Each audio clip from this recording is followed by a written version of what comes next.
आज हम लोग पढ़ेंगे क्लास 11th का physics chapter number 4 motion in plane समतल में गति। इसमें हम लोग देखेंगे सदिश और अदिश राशि, सदिश का संकलन वैकलन, समतल में गति, 2D में अपेक्षित गति और एक समान में वृत्तीय गति देखेंगे। इसमें देखिए हम लोग आप लोग सिंपल में जानते हैं कि सदिश राशियाँ किसे कहती हैं। वे राशियाँ जो द्रव्यमान के साथ साथ दिशा भी बताती है उसे सदिश राशि कहते हैं। और अदिश राशि जो द्रव्यमान के साथ परिमाण के साथ साथ दिशा नहीं बताती उसे अदिश राशि कहते हैं। ठीक। और सदिश राशि क्या होता है, ये सदिश राशि संयोजन नियम का पालन करता है और अदिश राशि जो है सदिश संयोजन नियम का पालन नहीं करता है। ठीक। इसका नोट देखिए है कि यदि किसी भौतिक राशि में परिमाण तथा दिशा दोनों हो तो यह हमेशा ही सदिश नहीं होता है। या दिशा और परिमाण दोनों हो तो ये हमेशा सदिश राशि नहीं होता है। इसके सदिश होने के लिए सदिश नियम का पालन करने की शर्त आवश्यक रूप से संतुष्ट होनी चाहिए। सदिश में निरूपण देखिए, इसमें क्या होता है, सदिश का निरूपण कैसा होता है, एक एरो बनाते हैं और उसका शीर्ष होता है, एक टेल होता है। ठीक। सदिश दो प्रकार का होता है, ध्रुवीय सदिश और अक्षीय सदिश। ध्रुवीय सदिश क्या होता है कि ध्रुवीय सदिश ये होता है कि वे सदिश जिनकी दिशा कण की गति की दिशा में होती है। जिनकी दिशा क्या होता है, कण की गति की दिशा में होता है, उसे ध्रुवीय सदिश कहते हैं। जैसे देखिए विस्थापन हो गया, वेग हो गया, बल हो गया। अब देखते हैं कि अक्षीय सदिश किसे कहते हैं। अक्षीय सदिश से कहते हैं वे सदिश जिनकी दिशा घूर्णन अक्ष की दिशा में होता है। किसके अक्ष की दिशा में होता है, घूर्णन अक्ष की दिशा में। घूर्णन अक्ष की दिशा में होता है उसे अक्षीय सदिश कहते हैं। जैसे यहाँ पे देखिए कोई चीज़ यहाँ पे घूम रहा है, ये प्लेट हो गया, इस पे कोई घूम रहा है, वो ये क्या है, अक्षीय है, अक्षीय सदिश है। ये घूर्णन तल है जिससे घूम रहा है ये। अब सदिश के प्रकार देखते हैं। सदिश के प्रकार, इसमें देखिए समान सदिश वे सदिश होते हैं। समान सदिश वे सदिश होती हैं जिनकी दिशा व परिमाण दोनों समान हो, उसे समान सदिश को तुल्य सदिश भी कहते हैं। उसे समान सदिश कहते हैं और समान सदिश को क्या कहते हैं, तुल्य सदिश भी कहते हैं। अब इसका परिमाण देखिए, इसमें परिमाण व दिशा समान होता है। इसमें परिमाण और दिशा समान होता है। और असमान सदिश किसे कहते हैं। असमान वे सदिश होती हैं जिनकी या तो परिमाण समान होता है और दिशा अलग अलग होती है, या फिर दिशा समान होता है लेकिन परिमाण भिन्न भिन्न होता है, उसे क्या कहते हैं, असमान सदिश कहते हैं। इसमें देखिए कि ए और बी है, इनकी दिशा अलग अलग है, उसका परिमाण सेम है, दिशा क्या है, भिन्न है, इनकी दिशा भिन्न है। और इसमें देखिए परिमाण समान है, जैसे एक ही साइड दोनों चल रहे हैं, ए और बी एक ही साइड दोनों चल रहा है, तो इसका दिशा समान, परिमाण समान है। इसमें देखिए दिशा भिन्न है और इसमें दिशा समान है, इसमें परिमाण भिन्न होता है।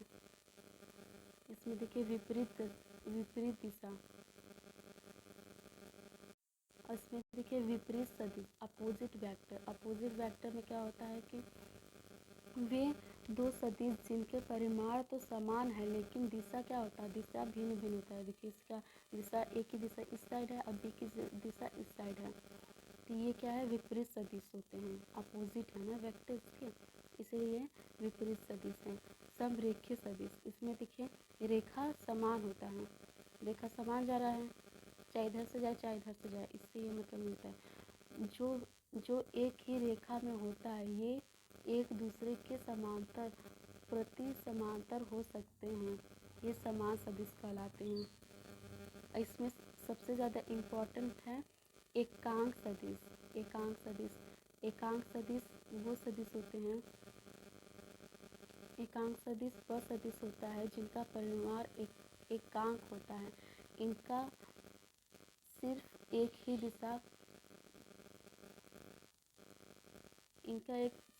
दिशा होता है, परिमाण एक होता है।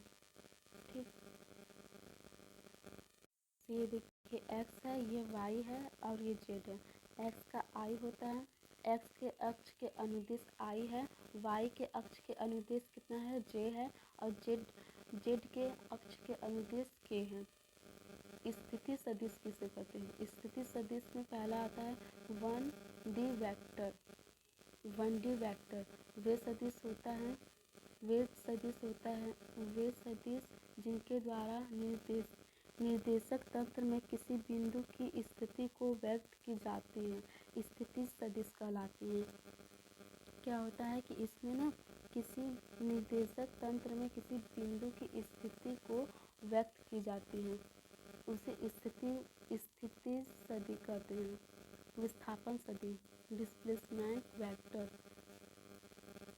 इसमें दो स्थित सदिश जिनका मूल बिंदु एक ही हो, अंतराल को विस्थापन सदिश द्वारा व्यक्त किया जाता है, अर्थात कण की प्रारंभिक स्थिति से अंतिम स्थिति को मिलाने वाला सदिश विस्थापन सदिश कहलाता है। ठीक, इसे सरल रेखा द्वारा व्यक्त की जा सकता है। किन्हीं दो बिंदु के मध्य विस्थापन सदिश का परिमाण या तो गतिमान वस्तु की पथ की लंबाई से कम होता है या उसके बराबर होता है। क्या होता है कि परिमाण इसका या तो गतिमान वस्तु के पथ से कम होता है या उसके बराबर होता है। जैसे एग्जाम्पल में देख लीजिए, A vector 2i + 3j + 4k, B vector i + 4j + 5k। इसमें क्या होता है कि ए और बी का सदिश निकालना है, तो इसमें हम लोग सिंपल में लिख लेंगे आई एक साथ, जे एक साथ, के एक साथ लिखा गया है। इसको हम लोग सॉल्व करेंगे तो -i + a + k आएगा आंसर इसका। अब देखते हैं कि सदिश का परिणाम देखेंगे। सदिश का परिमाण ए वेक्टर ए इक्वल टू इतना दिया गया है। इसका परिमाण हम लोग जब निकालेंगे तो इसको परिमाण को ब्रैकेट में रखते हैं, तो ये इसके वर्गमूल के बराबर आएगा। देखिए जैसे इसका निकाल लिए गए हैं, ए का निकाला गया है 3 स्क्वायर 1 स्क्वायर -2 स्क्वायर -1 स्क्वायर, इसको रूट में रखा गया है। इसको सॉल्व करेंगे तो 11 में आएगा, √11 आएगा। ऐसे ही बी का निकाला गया है 3 स्क्वायर ± 2 स्क्वायर +4 स्क्वायर, इसको सॉल्व करेंगे तो आएगा 15। ठीक, अब एकांक सदिश के उदाहरण देखते हैं। एकांक सदिश में जो होता है वेक्टर एकांक सदिश के ऊपर एक कैप लगाते हैं। इसे ए वेक्टर परिणाम ए का परिणाम ऐसे लिखते हैं, जो लिखा गया है इस पर एरो बना देते हैं। ए वेक्टर कितना दिया गया है, i + j + 2k दिया गया है, और परिमाण आप लोग देखे हैं कैसे निकाला गया है ऊपर यहाँ पे। इसका देखिए आएगा 2k √6।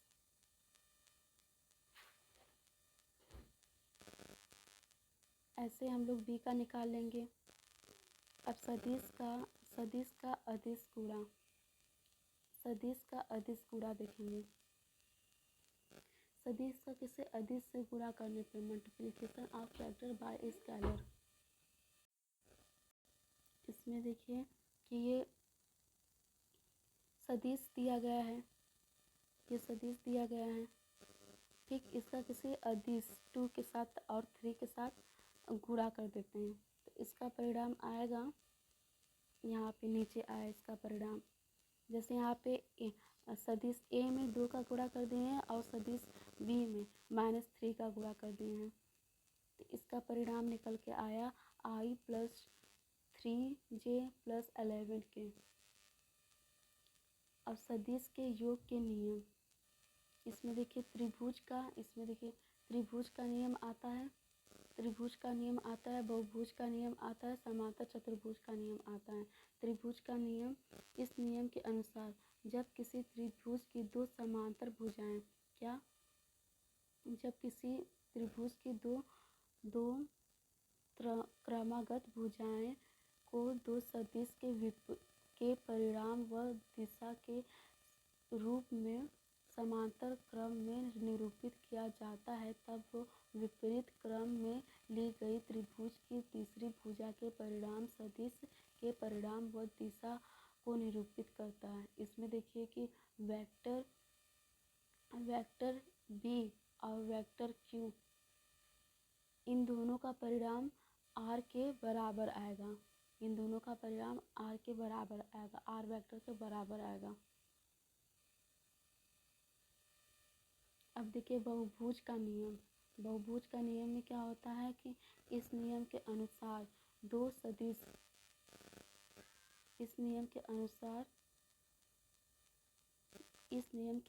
दो से अधिक सदिश का क्रमशः विस्थापित कर किसी बहुभुज की क्रमागत भुजाओं द्वारा निरूपित किया जाए तो बहुभुज की बिंदु करने वाली अंतिम भुजा परिमाण व दिशा में परिणामी सदिश को विपरीत क्रम में प्रदर्शित करता है। इसमें देखिए